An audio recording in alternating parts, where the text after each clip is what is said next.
আসসালামু আলাইকুম। এমডি মাসুদ আর মাসুদ আপনাদের সামনে গল্প বলতে এসেছি। আমাদের দেশের কিছু বিয়াতি মহিলাদের গল্প বলতে এসেছি। আজান দিতে আছে,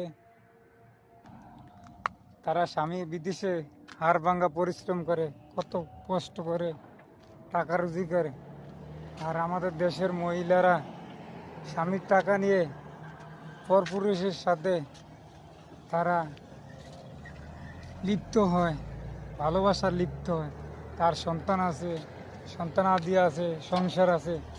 এই সংসার ধুয়ে আর স্বামী হাড় ভাঙা কষ্ট করে পরিশ্রম করে টাকা পাঠায় দেশে। এই টাকা প্রেমিকারে নিয়ে দেয়, আর প্রেমিককে নিয়ে ঘুরে তারে নিয়ে। আর তার সেই বিয়াতি বোনদেরকে আমি বলতে আছি, বোন দেখো, একটা পরপুরুষ তোমাকে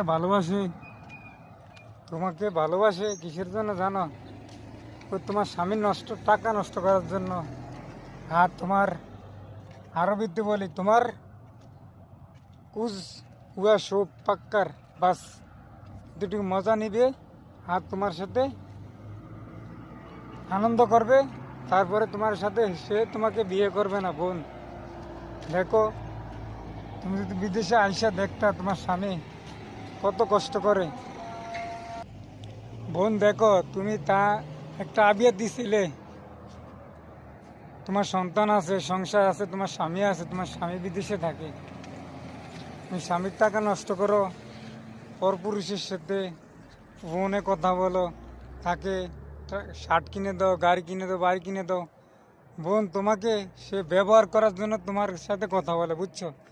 তোমাকে ভালোবাসার জন্য নয়, তোমার সংসার নষ্ট করার জন্য, তোমার ছেলেমেয়ের ভবিষ্যৎ নষ্ট করার জন্য। বোন তোমাকে বলি, তুমি এই কামটি করো না। দেখো, তোমাকে সে বিয়ে করবে না, জাস্ট তোমাকে নিয়ে আনন্দ করবে আর তোমাকে নিয়ে আনন্দ ভোগ করবে।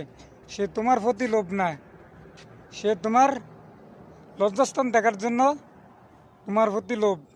আর তোমার বাচ্চাদেরকে যে দুধু খাবা, ও দুধু খাবারের জন্য সে তোমার জন্য লোভ।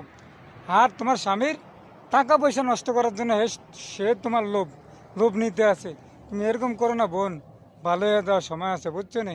স্বামীর টাকা পয়সা নষ্ট করে না, স্বামী কি হাড় ভাঙা কষ্ট করে বিদেশ কাজ করে, তুমি যদি দেখতে আর তুমি যদি বুঝতে, স্বামীর টাকা নষ্ট করতে না, বুঝছো? আমি একজন প্রবাসী, আমি